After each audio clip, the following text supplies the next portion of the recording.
नमस्कार साथियों, आप सुन रहे हैं ज्ञानशिला। ये वीडियो पूज्य श्री भाई जी के पत्र पर आधारित है जिसे उन्होंने बीकानेर के राज परिवार की महारानी को लिखा था। इसमें पूज्य श्री भाई जी लिखते हैं कि सम्माननीय बहन जी, सप्रेम हरि स्मरण, आपका कृपा पत्र मिला।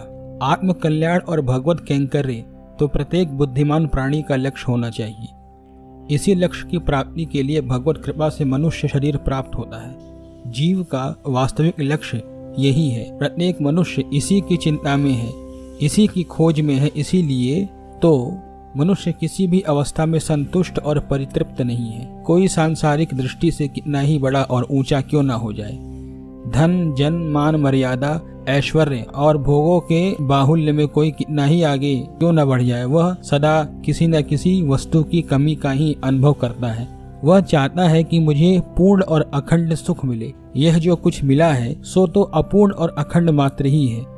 इसी से वह सदा अतृप्त और अभावग्रस्त ही रहता है, और जिसके मन में अभाव का अनुभव है वही दुखी है। इस दृष्टि से सारा जगत दुखी है। इसमें कहीं कोई अवस्था ऐसी नहीं है जिसमें कुछ भी अभाव ना हो, कोई जरा सी कमी ना हो, किंचित भी अपूर्णता ना हो। परंतु इसी अपूर्णता के कारण होने वाला दुख का अनुभव इस बात को सिद्ध करता है कि मनुष्य किसी पूर्ण को चाहता है। पूर्ण को प्राप्त किए बिना यह तृप्त नहीं हो सकता। इस प्रकार मनुष्य मात्र का लक्ष्य आत्म कल्याण या भगवत कैंकर्य ही है, क्योंकि पूर्णता एकमात्र श्री भगवान में ही है। इस पूर्ण की प्राप्ति भगवत कैंकर्य से ही हो सकती है। यह भगवत कैंकर्य ही वास्तविक आत्म कल्याण है। परंतु मोहग्रस्त मनुष्य यथार्थ में भगवत कैंकर्य को चाहने वाला होने पर भी विषयासक्तिवश विषयों में ही उसको सुख खोजता है। वह भगवान की कोई परवाह नहीं करता। इसी से वह सदा दुखी है, क्योंकि भगवान से रहित विषयों में सुख है ही नहीं।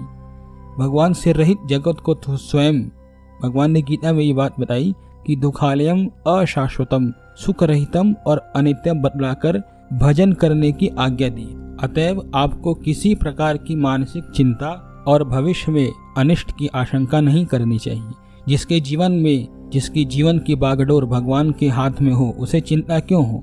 अतएव आप तो भगवान का अनन्य चिंतन करती हुई भगवान के बतलाए हुए कार्य को करती रहे, और सारी चिंता भगवान अपने आप ही करेंगे। उनकी प्रतिज्ञाओं का स्मरण कीजिए जो उन्होंने गीता में करी है। योग क्षेम वहां में हम, गीता के 9वें अध्याय का 22वां श्लोक है। आपको किसी भी मानसिक चिंता को अपने हृदय में नहीं आने देना चाहिए। जहाँ भगवत चिंतन हो वहाँ अन्य चिंता क्यों आवे। तथापि यदि कोई चिंता हो तो उसे मन से निकाल दीजिए। मुझको सब बातें खोल कर लिखना चाहें तो प्रसन्नता से लिखिए। भगवान को सौंपी हुई जिंदगी की चिंता भगवान करेंगे, हम क्यों करें। आपका स्वास्थ्य अच्छा होगा, राजा साहब ठीक होंगे और श्री देवी जी भी प्रसन्न होंगी। आपका भाई हनुमान प्रसाद पोद्दार।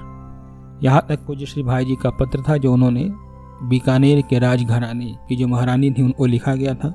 इसमें नाम भी दिया हुआ है, लेकिन नाम को हम लोग नहीं देते, जैसा कि मैं कुछ वीडियो में बताया करता हूँ। आपको ये वीडियो कैसा लगा हमें कमेंट सेक्शन में जरूर बताएं। धन्यवाद।